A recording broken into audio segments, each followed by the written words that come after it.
Bueno, ahora vamos a ir a la segunda exposición, que se llama Apoyo y Cooperación en Malvinas, entre los años 1971 y 1982.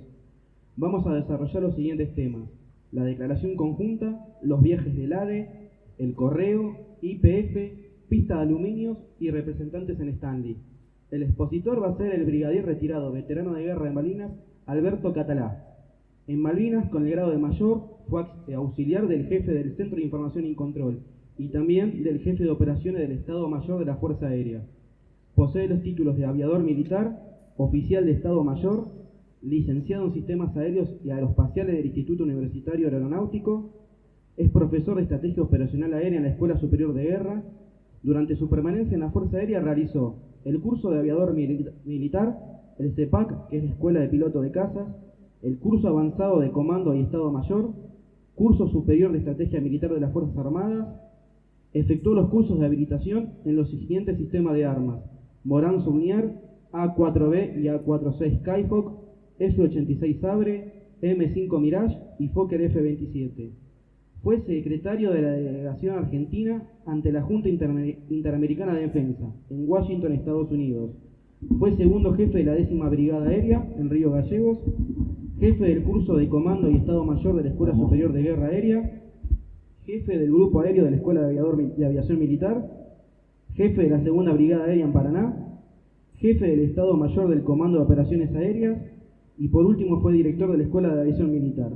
Actualmente es vicepresidente de la Comisión BANIL, Batalla Aérea por Nuestras Islas Malvinas. Con ustedes, el brigadier Catalá. Muchas gracias.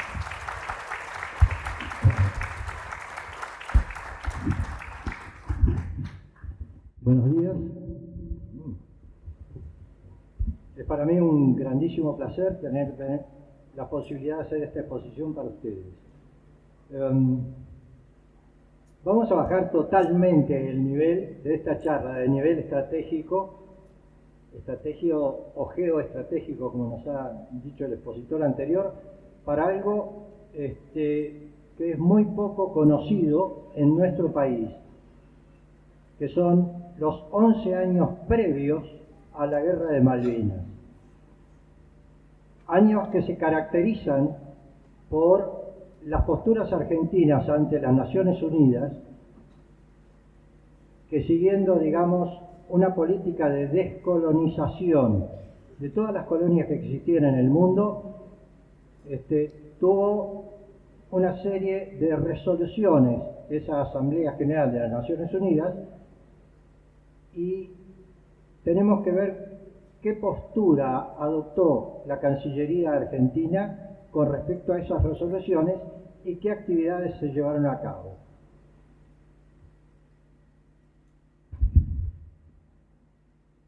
Bueno, las principales resoluciones de la Asamblea General de las Naciones Unidas son la resolución 1514 del año 1960, en la cual establece cuáles son los objetivos de la descolonización. Poner fin al colonialismo basándose principalmente en dos principios, que son la autodeterminación de los pueblos y la integridad territorial. Estos dos conceptos fueron utilizados con diferentes intenciones para las propuestas de Gran Bretaña o para las propuestas argentinas. Gran Bretaña se basó en que por su autodeterminación ellos permanentemente sugerían la realización de censos y de mostrar qué era lo que sentía el pueblo de las Islas Británicas, de las Islas Malvinas, cuáles eran sus sentimientos, mientras que la Argentina hizo hincapié en la integridad territorial. Estos dos aspectos fueron analizados por este Comité de Descolonización que se crea en el año 62 y que van a llevar a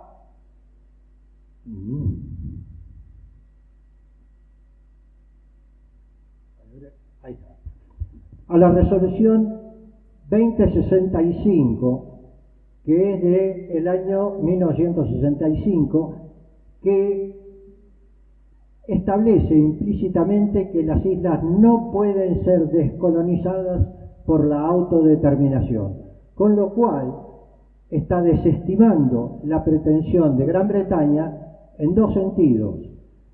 Primero, porque Gran Bretaña argumentaba que la Argentina no había protestado ni reclamado por la toma por la fuerza del año 1833. Pero no solamente eso, sino que además establece que no se deben atender los deseos de los isleños, sino los intereses de sus habitantes. ¿A qué me refiero con intereses? Hay que ver cuál es la situación en la cual vivían los isleños aproximadamente para el año 71, que es cuando comienza esto. Ahí se me ha ido. Bueno, sí, está duro boca este, ¿eh? Bueno, se me va. ¿Tiene su inercia?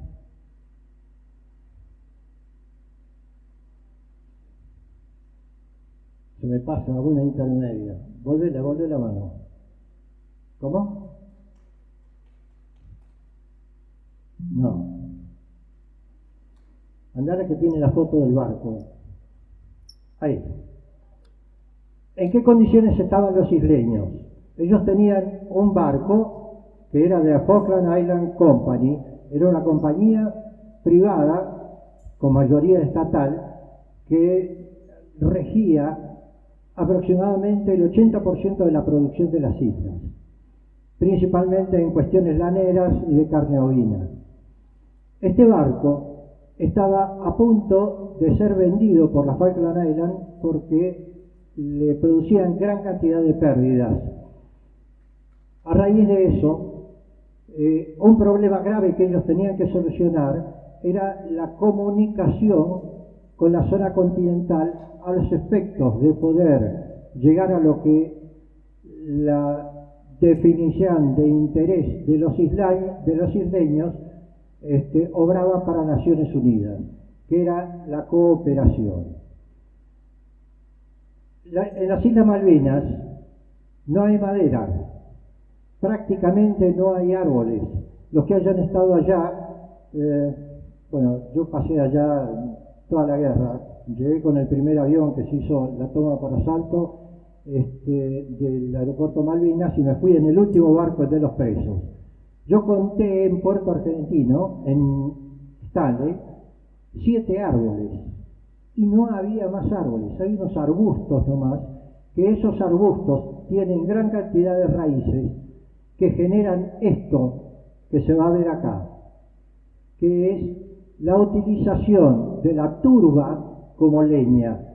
¿Qué hacen? Cortan como si fueran adoquines de barro, porque es un piso muy esponjoso, en el cual están con muchas raíces de esas, pero son arbustos, y eso se seca, se ponen estas casillas como estas, se seca y se utilizan como leña, evidentemente con un poder calorífico muy limitado y en condiciones bastante ridículas, especialmente si se piensa que eso se utiliza para los calefactores, para las cocinas y para todas esas cosas.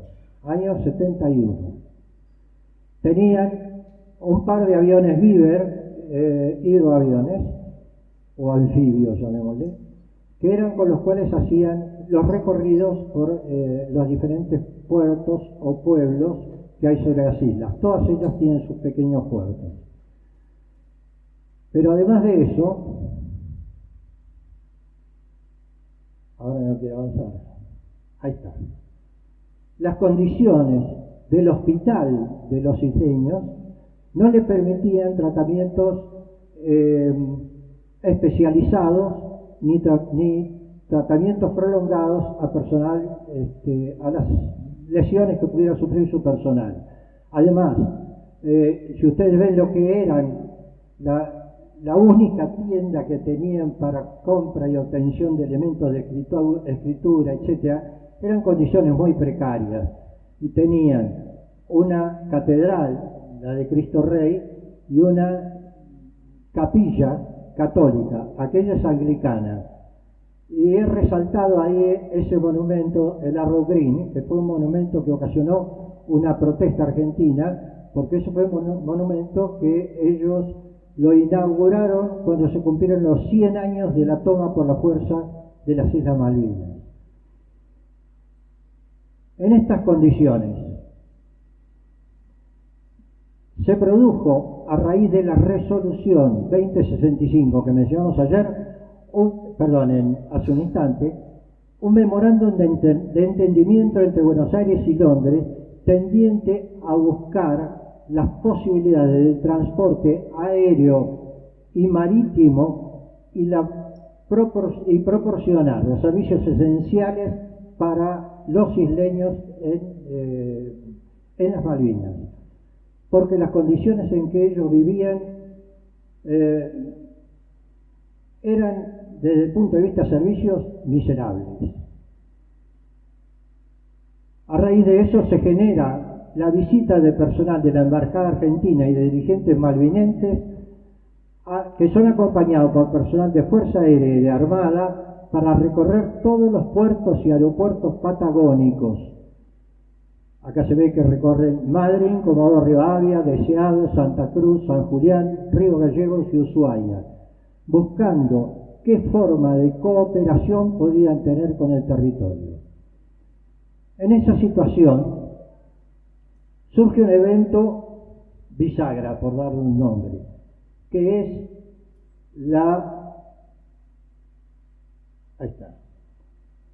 un requerimiento que formula la Embajada Británica a la Cancillería Argentina para la evacuación aeromédica de un hombre que era el responsable del mantenimiento del faro de entrada a Puerto Stanley, que únicamente podía ser evacuado por el modo aéreo con aviones anfibios. Fuerza Aérea tenía 3 aviones Albatros, igual que Armada también tenía otros 3, pero Armada ya los tenía fuera de servicio, y en la Fuerza Aérea quedaba uno solo en servicio y los otros 2 en condiciones también precarias. Pero así todo se utiliza este avión, el Albatros, para hacer el primer cruce. Acá se lo ve aterrizando en la bahía de Stanley. Acá es, una circunstancia en que volaron 2 aviones de estos.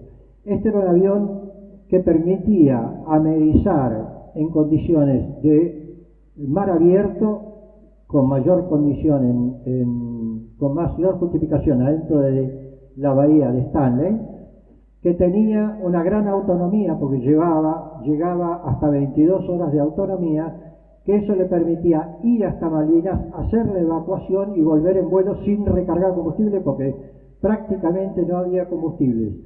Los únicos combustibles que se llevaban de utilización aeronáutica era la nafta 630 que usaban para los Beaver, esos avioncitos que les mostré antes, chiquititos, para enlazar los pueblos. Se realiza este vuelo en febrero de 1971, y este vuelo tuvo una gran acogida por todo el personal de las islas. A raíz de eso se genera una opinión favorable en cuanto a la coparticipación de Argentina con las Islas Malvinas, y Cancillería ve en esto que es el medio aéreo una forma de llegar a lograr predisponer favorablemente a los isleños en cuanto a las posibilidades que se estaban discutiendo por Cancillería en ese momento, que eran la posibilidad de la transferencia de la soberanía de Malvinas. Este era el conocimiento que existía en Cancillería, lo cual verán ustedes que ya que difiere con los conceptos expresados por el expositor anterior de índole geopolítica. Se me fue. Es muy sensible esto. Ahí está. A raíz de eso, se produce lo que se llama la Declaración Conjunta de Buenos Aires, por el cual se hace un acuerdo de comunicación y cooperación entre el gobierno de la Argentina y dispone la conformación de una junta consultiva especial, en la cual iba a haber un delegado argentino que iba a vivir en Puerto Stanley durante lapsos de 2 años y se iba a renovar cada 2 años. A la vez, por esta declaración conjunta, evalúan los vuelos, la continuación de los vuelos con anfibios albatros, como el que le mostré en la foto recién, y mientras tanto se iba a producir, lo iba a producir también la Fuerza Aérea, el armado de una pista provisoria de 720 metros por 30 de ancho que permitiera la operación de aviones de transporte liviano. Por ejemplo, el Fokker F-27, que ya se utilizaba en la Patagonia Argentina corrientemente. Pero estábamos hablando de febrero del año 71. Recién, para julio del 71, es que se producen nuevos vuelos de Albatros, el primero con pasajeros, con personal de la Embajada Británica de Relaciones Exteriores y del Comando de la Fuerza Aérea, donde concurrió gente para establecer cuál iba a ser la ubicación de esa pista provisoria. Un mes después, el traslado también en aviones Albatros de ingenieros británicos que iban a establecer el asiento de lo que iba a ser la futura pista asfaltada de Puerto Stanley. Y el 20 de agosto se produce también traslado de personal. Todos estos vuelos se hacían con la capacidad limitada que tenía de transporte de pasajeros con el avión Albatros, que era de 6 u 8 plazas, y dependiendo muchísimo de las condiciones meteorológicas y de las cargas, porque el avión Albatros tenía una gran limitación para despegue en esas condiciones, porque estaba excedido en el peso máximo de despegues. Entonces tenía que recurrir a la colocación de yatos. Yatos son unos cohetes auxiliares que se le colocan en la cola del avión, en la parte trasera del fuselaje, para ayudar a darle esos 12 segundos de impulso que necesita para poder despegar. Pasamos al siguiente. Ese delegado argentino ante esta Junta Consultiva Especial iba a depender de la Dirección General de Antártida y Malvinas del Ministerio de Relaciones Exteriores y Culto. A la vez iba a ser el jefe de la sucursal del ADI, porque esta tarea estaba orientada a que el ADE, como una línea nacional, pudiera hacer la comunicación directa con Malvinas a medida que lo fueran permitiendo las condiciones de pista, disponibilidad de pista, etc. Pero a la vez iba a ser autoridad de coordinación con la Fuerza Aérea Argentina, con la Armada Argentina, especialmente por la cuestión de transportes navales, Ejército Argentino, la Sociedad Científica Argentina, Correos y Telecomunicaciones y Aduanas e Inmigraciones. Todo esto lo efectuaba el delegado argentino que, por disposición de la Cancillería y por el carácter de las tareas que se tenían que realizar, la iba a realizar un vicecomodoro de la Fuerza Aérea experimentado en tareas del ADE. El primer vicecomodoro fue el de La Colina. Fíjense el nivel de las tareas que tuvo este hombre en 2 años. Primero inicia el ADE con aviones Albatros con 6 a 8 plazas y se realizan desde el 12 de enero del 72 hasta el 15 de noviembre del 72 30 cruces que requieren 303 horas de vuelo. ¿Por qué digo hasta el 15 de noviembre? Porque fue la fecha en que se inauguró la pista provisoria que construyó el Grupo 1 de Construcciones de la Fuerza Aérea, que es una pista de planchas de aluminio que tienen todo un sistema de agarre y de, ¿cómo les podría decir? Es prácticamente como se colocan más o menos las maderas del revestimiento de maderas de acá, que se ve en este salón, son planchas que tienen 5 metros de largo por 50 de ancho por 5 centímetros de espesor y que pesan 50 kilos. Se ve que el que lo inventó puso todos 5, entonces anduvo parejito. Pero de esa forma se pueden armar, bueno, ya se los voy a explicar ahora con una foto después. Aparte de ese, el armado de esta pista provisoria requirió 40 personas de ese grupo de comunicación, de construcciones, que operaron, que permitieron la operación de aviones F-27. Aparte gestionó viviendas para el personal del ADE 4 hombres, de IPF 30, porque ya vamos a ver en la próxima administración lo que fue las plantas de combustible con que se dotó a Malvinas. Gente del grupo de construcción también. Gestionó la obtención de vehículos para el ADE, estaciones de comunicaciones por BLU para las comunicaciones que se necesitaban desde el punto de vista de tráfico aéreo, abastecedora de aerocombustibles para IPF, y continúa a partir del 15 de noviembre con aviones de transporte F-27. Esos le permiten operar con 44 plazas y con una frecuencia semanal. Todos los lunes tenían su F-27 con 40 y pico de plazas. Compárenlo esto con la situación existente que tenían con el buque que les había mostrado al principio, el Darwin, donde iba una vez cada mes y medio hasta Montevideo, 20 días de navegación, 10 días de permanencia en puerto. Básicamente podían regularizarlo en aproximadamente un viaje cada 2 meses. Si ustedes relacionan eso, por ejemplo, con el correo, las cartas que venían de Inglaterra hacia los isleños, llegaban a tardar en algunos casos hasta 2 meses y medio. En ese entonces, por supuesto, no había mail, había sí comunicaciones de larga distancia que era, ¿cómo les podría decir? Era por radio, en condiciones bastante precarias y dependiendo de las condiciones de difusión. Acá vemos cierta parte de la problemática de la construcción de las placas de aluminio. Estas son máquinas del grupo de una construcción, estopadoras, motoniveladoras.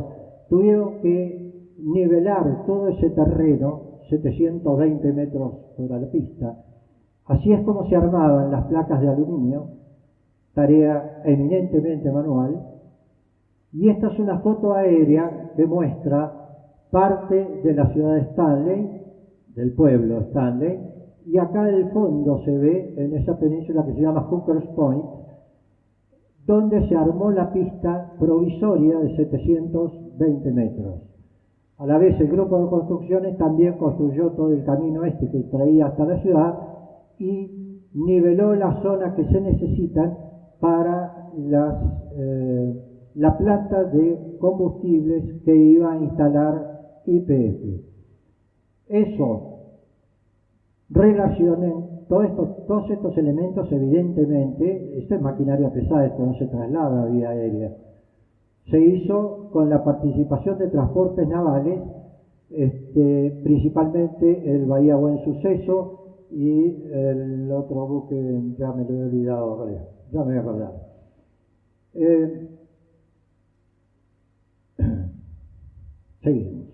Seguimos porque esto es medio largo y voy a tener que ir muy rápido porque si no me va a alcanzar el tiempo.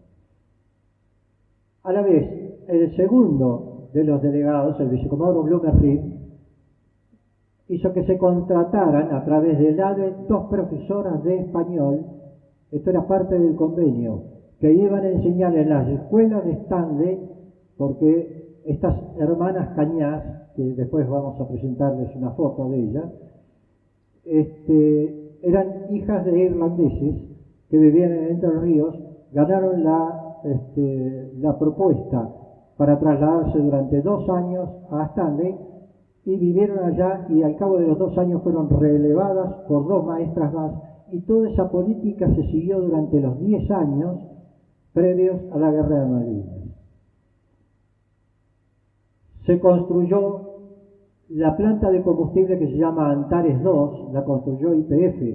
Es una planta muy grande, 17 tanques aéreos para naftas, aerocombustibles, querosén, gasoil, fuel oil para usina y un laboratorio. Para esos 64 operarios estuvieron trabajando 6 meses. La inversión que hizo YPF para poder dotar de estos elementos, y después vamos a ver de gas del Estado también, fue monstruosa. Fue una inversión que digamos, en muchos casos no se le dio ni siquiera a ciudades argentinas.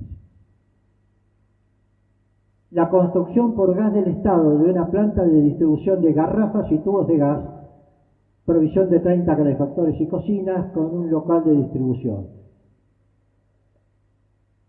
La calefacción en todas las casas de Puerto Stanley, en las diferentes estancias y en los diferentes poblados que había en la isla, todas se hacía en base a turba. Los que han estado allá y han podido sentir el ambiente insalubre que se vive adentro de una casa donde están tratando de darle calefacción con turba y el trabajo todos los días de vaciar las paladas de barro que quedan en las estufas. Aparte tengan en cuenta que eso también se utilizaba en las cocinas para que cocinara esta gente. Las condiciones en que vivían eran bastante precarias. A raíz de la instalación de los combustibles, de la instalación de garrafas y tubos de gas, se logró un mejoramiento notable de las condiciones de vida de los isleños y los predispuso bastante bien para aceptar la presencia de los argentinos, porque ellos son muy particulares, por lo menos inicialmente. Aparte de eso, se hizo una coordinación con la actividad de la Sociedad Científica Argentina. La Sociedad Científica Argentina era el punto de iniciación en Argentina de lo que después sería la Universidad de Buenos Aires. Hubo grandes científicos argentinos que concurrieron a hacer estudios a Malvinas. Por ejemplo, el doctor Favaloro para atender todas cuestiones cardiológicas. El doctor Argüelles, que era una eminencia argentina en endocrinología, que hizo muchos estudios para toda la gente de las islas. Aparte se hicieron actividades culturales y artísticas, llegó a ir gente de teatro, una actriz que realizaba telenovelas, Iris Marga, de teatro, etc. Se les llevaron pinturas, exhibiciones de pintura, bibliotecas en español, se armó una biblioteca en español en Stanley, en la oficina del ADE, se donaron repuestos para aviones Beaver y en esa época llegó un personaje, integrante de la Cámara de los Comunes, Lord Shackleton. Este Shackleton era sobrino del famoso expedicionario antártico Edward Shackleton, que tuvo inconveniente con su barco, se lo aprisionaron en los hielos y estuvo sobreviviendo durante casi 2 años dando vuelta entre las islas hasta que fue rescatado por un barquito chileno. Acá vemos parte de lo que son la parte de tanques aéreos. Esta es cuando están llevando los tanques aéreos de YPF en el Bahía Buen Suceso al muelle de la Falkland Island Company. Esto fue, por ejemplo, una cañería que se hizo e instaló, Stanley está allá al fondo, cañería que se instaló para el traslado de los combustibles y demás, la descarga desde buques directamente a la planta. Esta es ¿cómo que se llama esto? El camión expendedor de combustibles, el que le llevaba combustibles para el uso aéreo. ¿Por qué se necesitaba eso, como la instalación del laboratorio? Porque el combustible que es llevado en tambores tiene una muy fuerte tendencia a generar ciertos hongos que bloquean las cañerías de combustible de los aviones.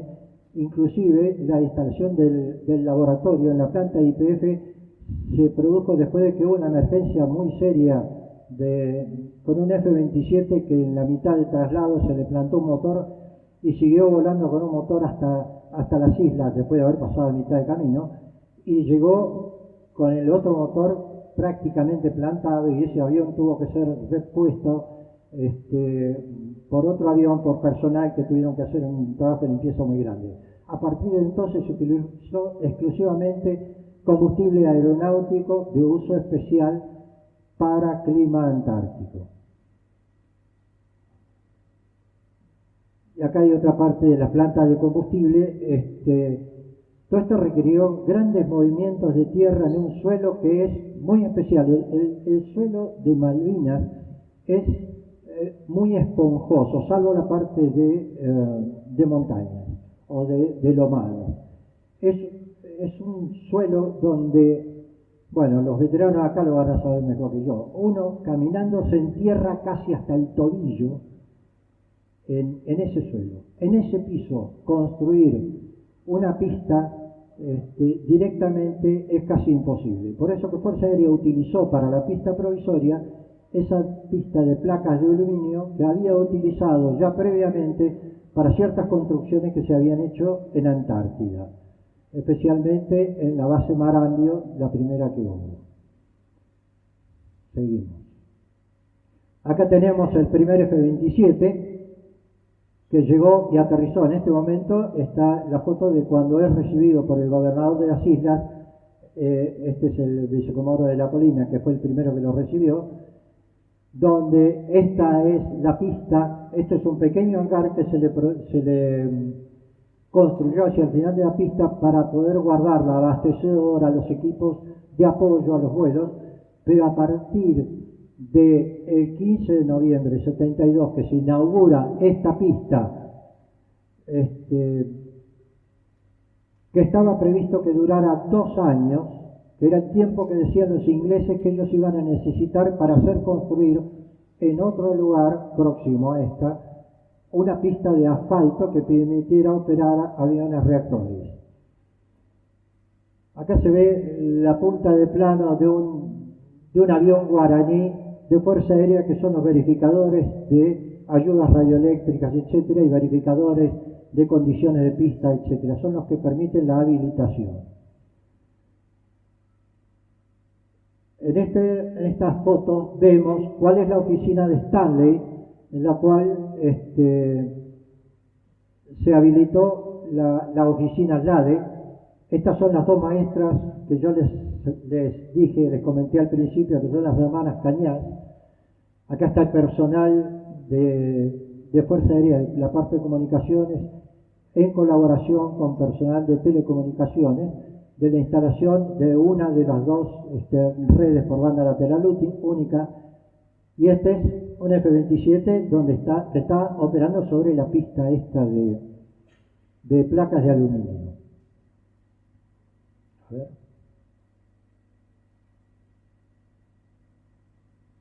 Dure boca. Ay, ya se me fue.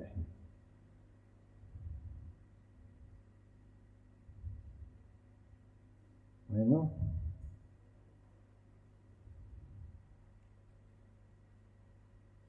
Esta fue la pista de aluminio, y acá es donde se construyó la pista de asfalto y la aeroestación, que quienes fueron a Malvinas en la época con el despliegue era la que ya estaba operativa. Esto tendría que haber durado 2 años. Esta construcción duró 5 años por las dificultades que había por construir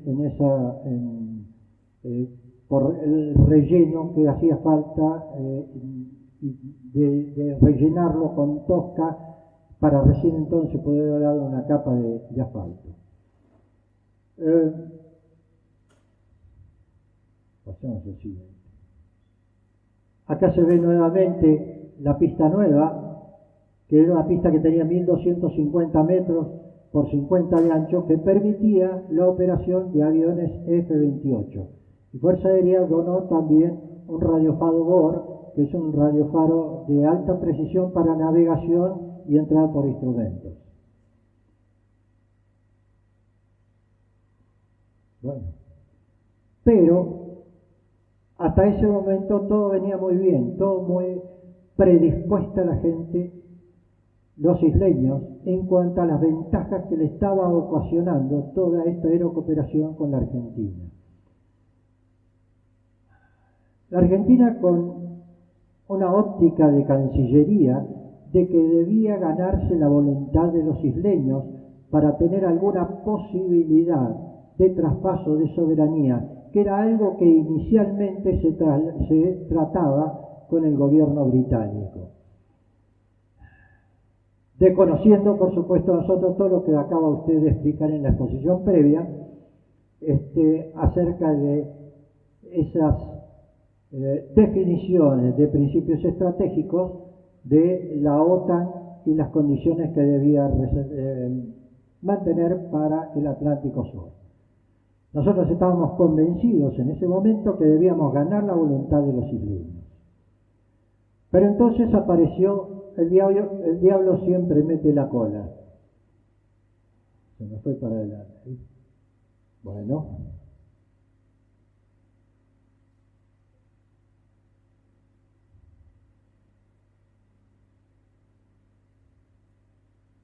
Bueno, el barquito ese colorado que ven ustedes ahí era un barco que se llamaba casualmente Shackleton, un buque oceanográfico que estaba realizando una prospección en los alrededores de las Islas Malvinas que ocasionó una reacción desde el punto de vista político y de ganarse la voluntad de los isleños. La reacción fue desfavorable porque hubo un barco de la Armada, el destructor almirante Storni, que trató de detenerlo, inclusive efectuó un par de disparos por allá de la proa, pero el barco directamente no le prestó atención, no le siguió las instrucciones, con lo cual se desacreditó en cierta manera esa tripulación y el barco se metió en Puerto Stanley porque estaba cumpliendo órdenes directas del gobernador. Nosotros desconocíamos a ese momento que los gobernadores ya estaban recibiendo instrucciones del gobierno británico de dilatar las posibilidades de transferencia de soberanía, argumentando en principio algunos aspectos de derecho internacional. Por ejemplo, bueno, no le voy a nombrar, hay una fórmula que le llaman aquiescencia adquisitiva, etcétera, que significaba que la Argentina se había resignado a ceder la soberanía, etcétera. Es algo que es totalmente erróneo porque la Argentina siguió haciendo periódicamente todas las protestas ante el gobierno británico por la toma de la fuerza del año 1833. Acá tenemos el avión F-28 operando en el aeropuerto Stanley, el mismo Kepo Bor de que he hablado. Cuando entró en servicio el sistema F-28 volando para la ADE, se incrementó la frecuencia de los vuelos a 2 vuelos semanales. Imaginen ustedes lo que significa para los británicos, donde tenía mucha suerte aquella persona que pudiera viajar para poder trasladarse a Inglaterra o pudiera ir a las islas. Cuando ustedes ya están teniendo 2 vuelos de 68 plazas por semana, que ocasionó no solamente la solución al problema de la movilidad para los isleños, sino que permitió que grandes contingentes de turistas pudieran visitar las Islas Malvinas. Para eso, el responsable de la delegación argentina ante la Junta Consultiva Especial tenía un trámite especial que era lo que se llamaba tarjeta blanca, que era lo que se le concedía, era algo consensuado con los británicos, que era lo que permitía que aquellos británicos que quisieran viajar, por ejemplo, para trasladarse a Inglaterra o trasladarse a cualquier parte de la Argentina o a Montevideo, donde quieran, todos eran a través de este vuelo que los enlazaba con Comodoro Rivadavia. Y Comodoro Rivadavia, ahí enganchaban otros vuelos o de ADE o de Aerolíneas Argentinas o de Austral para trasladarse a donde quisieran. Inclusive, esto ocasionó algunas reacciones dentro del pueblo de los isleños, porque todo esto estaba arruinándole muchos negocios a la Falkland Island Company. Entonces hubo un grupo de gente de ellos, de isleños, de la FIC, de la Falkland Island Company, que se opusieron o empezaron a tratar de desacreditar todas las actividades que realizaban los técnicos argentinos.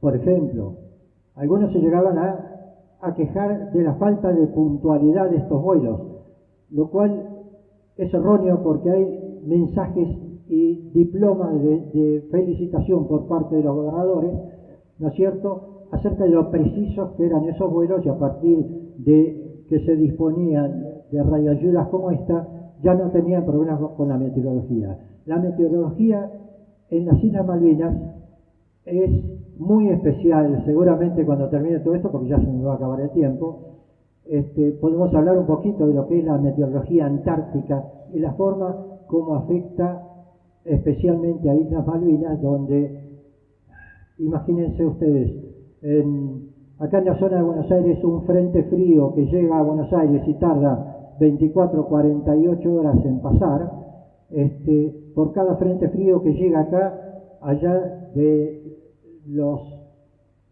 entre 8 y 9 centros ciclónicos que están alrededor del continente antártico, rotando permanentemente, cada uno de ellos larga hasta 5 o 6 frentes y líneas de turboneada detrás, los cuales pasan aproximadamente en 1 hora a la altura de Malvinas.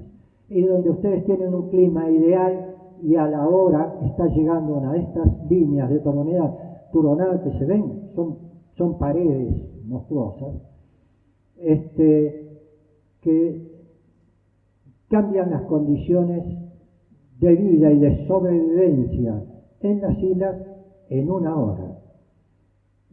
Quizás eso en algún momento lo charlemos más adelante, después con las discusiones, porque Fuerza Aérea perdió muchos tripulantes aéreos que en combate fueron derribados y se tuvieron que eyectar, ¿no es cierto?, y terminaron muriendo a causa del frío o por no haberse podido guarecer, porque no hay en qué guarecerse para pasar una noche, ¿no es cierto?, donde tienen temperaturas bajo cero, pero con 40 nudos de viento. Y a mí me ha pasado, por ejemplo, estar hasta Marambio, ¿no es cierto?, y estar con 30 grados bajo cero, y llega un centro ciclónico de estos y le genera 40 nudos de viento, con lo cual la sensación térmica se va a 70 grados bajo cero.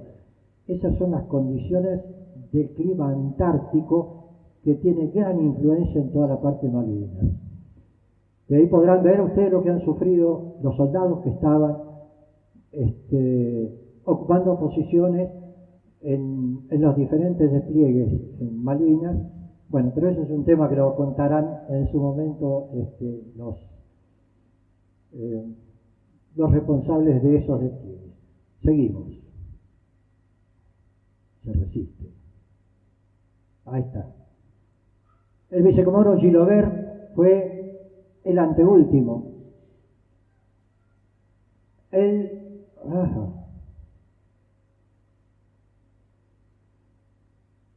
está.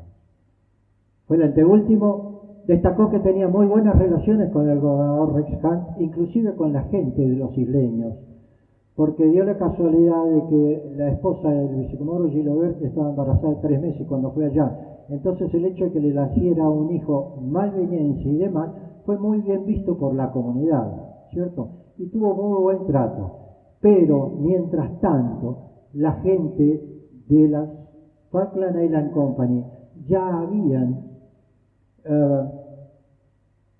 iniciado su campaña ante contactos que ellos tenían en la Cámara de los Comunes para expresar su desagrado por el trámite que se estaba llevando adelante para transferencia de la soberanía.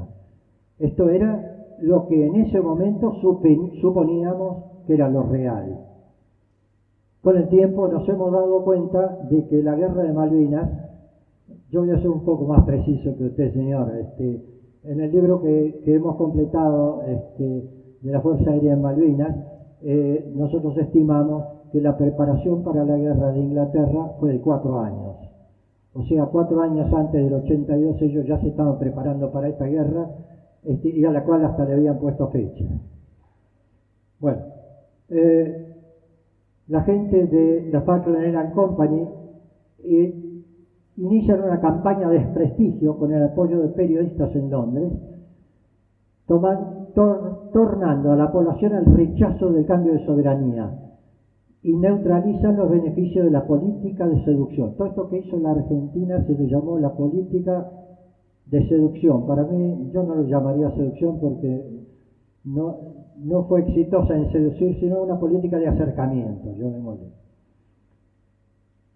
Se incrementa inclusive la planta de distribución de gas, con la cual se generaliza en todos los isleños el consumo de garrafas y tubos de gas. Todas las casas ya tenían sus sistemas de gas, gas del Estado había llevado, los especialistas habían hecho las conexiones para todas las casas, las conexiones a garrafas, conexiones a tubos de gas, tenían todo el abastecimiento de todos los tipos de combustible que necesitaban.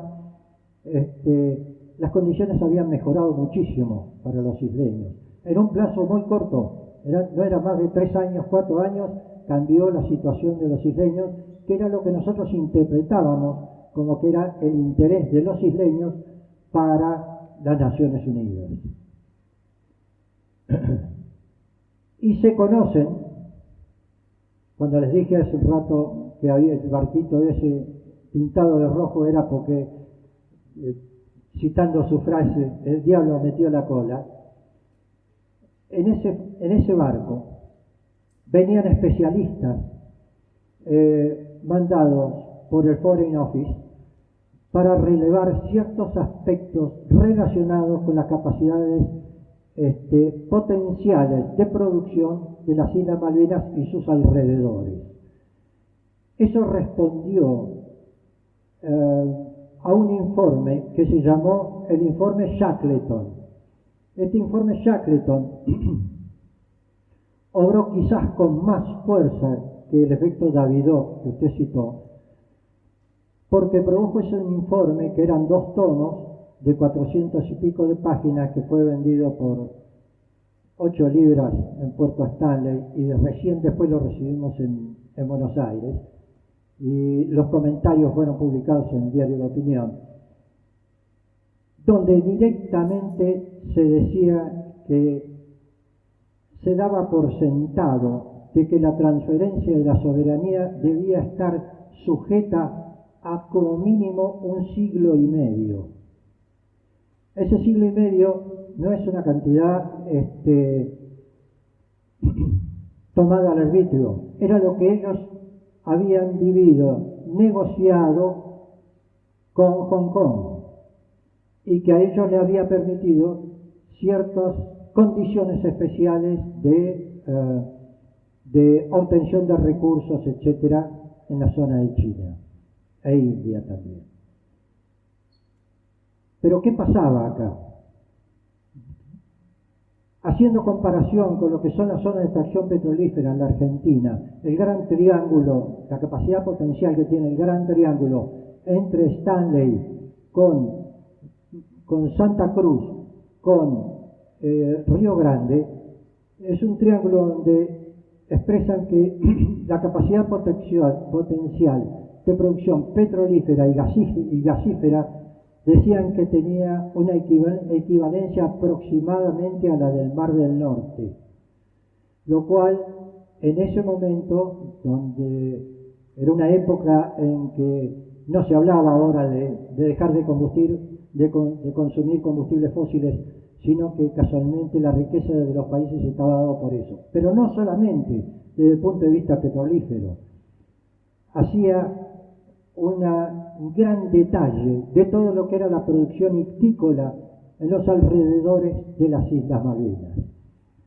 También seguramente, si después hablamos del clima en la Antártida, vamos a ver también lo que son un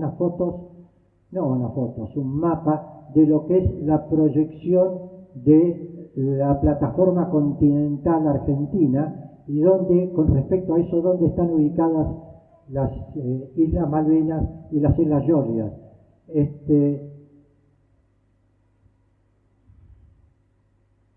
Habrán llegado a ustedes las noticias de los grandes beneficios económicos que está teniendo la administración actual de las Islas Malvinas. Se calcula que solamente los derechos que ellos autorizan de pesca en la zona de alrededores de Malvinas, que está limitada o reclamada como zona económica exclusiva de Gran Bretaña, exceden los 30.000 millones de dólares por año. Aparte de eso, las capacidades, por ejemplo, de obtención de grandes fuentes de proteínas con la explotación del krill en proximidades a Islas Georgias, etc. Las capacidades potenciales de producción en los alrededores de Malvinas en ese momento se potencian y cambia totalmente la actitud británica del gobierno británico. Ya no hablan más de transferencia de soberanía, hablan de proponer la transferencia de soberanía en un siglo y medio, 150 años, y a la vez invitan, si se quieren, a participar en la explotación de esos recursos en los alrededores de las Islas Malvinas. Pero la propuesta dice participar o no de la explotación de esos recursos. ¿Qué quería decir eso? Trasladándolo a criollo básico, reconozco que las islas son tuyas, porque es algo que está discutiéndolo las Naciones Unidas, y ya existían, por ejemplo, declaraciones de la Organización de Estados Americanos donde le adjudicaba a la Argentina la total autoridad por antecedentes para aspirar a la soberanía de las Islas Malvinas. Quizá no soy muy preciso con los términos que hay porque no me acuerdo cuál era la palabra exacta. Bueno, sigamos. Ese informe Shackleton genera que fuera expuesto en la Cámara de los Comunes y a partir de ese momento cambia totalmente la actitud británica. De la misma manera, todo eso llega hasta Malvinas y promovido por gente de la Falkland Island Company, comienzan a realizarse pequeños atentados como afectación de combustibles, como la rotura de la oficina del ADE, que le hacen ¿cómo que se le dice ahora el nombre cuando le hacen que le rompen todos los vidrios y demás? Bueno. Y empiezan a destacarse esos aspectos en los cuales todavía no demostraba que estaban totalmente satisfechos y que estaban opuestos a la idea de transferencia de soberanía.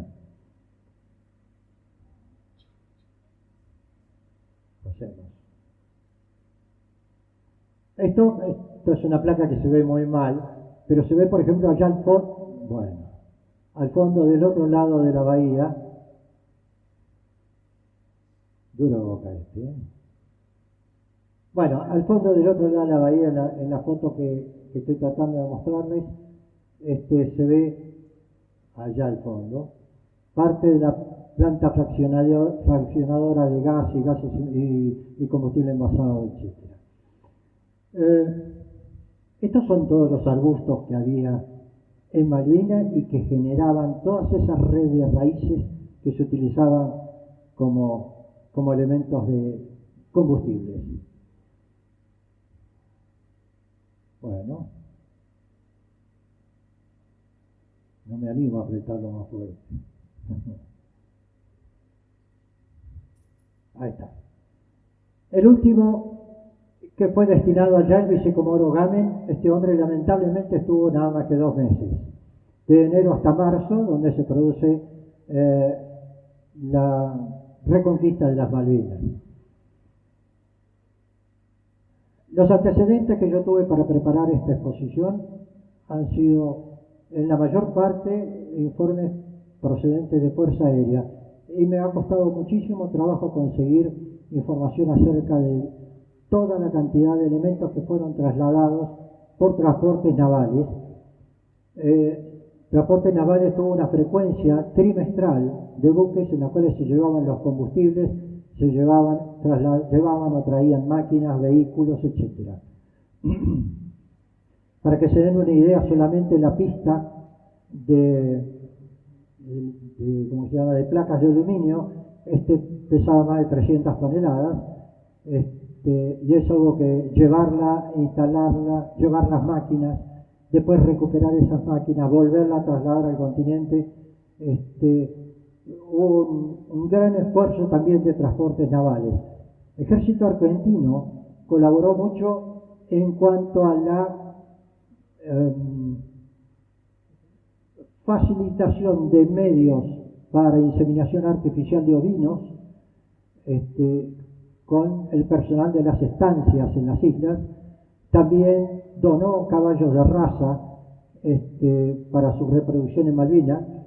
También produjo una invitación a los isleños para que, ya disponiendo de estos medios de comunicación aérea, los invitó, por ejemplo, a que visitaran la Exposición Rural de Argentina y a que visitaran ciudades en la Argentina.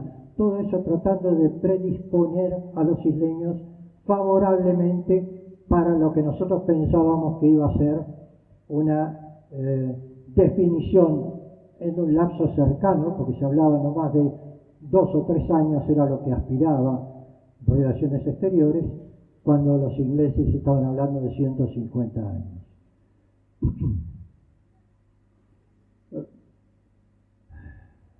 El resumen de la actividad aérea que se desarrolló en este tiempo, entre 1971 y el 82, fueron 2 vuelos mensuales del ADE con Albatros, los primeros 11 meses. Fueron reemplazados por un vuelo semanal con turbohélice Fokker F-27 durante 5 años. Estos fueron reemplazados a su vez por 2 vuelos semanales de reactores Fokker F-28, 5 años, donde el traslado se hacía en aproximadamente 1 hora 20, lo que antes demoraba 25 días aproximadamente de buque hasta Montevideo. En total, LADER realizó 1.515 vuelos, donde se volaron 3.553, se trasladaron 21.597 pasajeros y 465 y pico toneladas de carga y correo por modo aéreo. Eso da una idea de hasta qué punto las Fuerzas Armadas Argentinas, la Cancillería y las empresas argentinas como YPF y Gas del Estado y la Sociedad Científica Argentina, hasta qué punto pusieron todos el hombro para llevar hacia esa condición de generar una postura por lo menos por lo menos compensada de la resistencia a la transferencia de soberanía. Solo una placa más y termino. Esto es una resolución de la Asamblea General de las Naciones Unidas posterior a la Guerra de Malvinas. En esta resolución, la 37/9, ratifica todas las anteriores resoluciones. ¿Qué quiere decir que ratifica? Reitera la incompatibilidad de la situación colonial en las islas con el ideal de paz de las Naciones Unidas. Dice, esta situación colonial debe cesar. reafirma la necesidad de tener en cuenta los intereses de los isleños en oposición a los deseos. Requiere que se inicien nuevas negociaciones entre ambos países sobre la disputa de la soberanía, esta vez con la asistencia del Secretario General de las Naciones Unidas. Y por último, hace una mención muy especial y una felicitación a la tarea que había realizado Argentina para mejorar la situación de los isleños.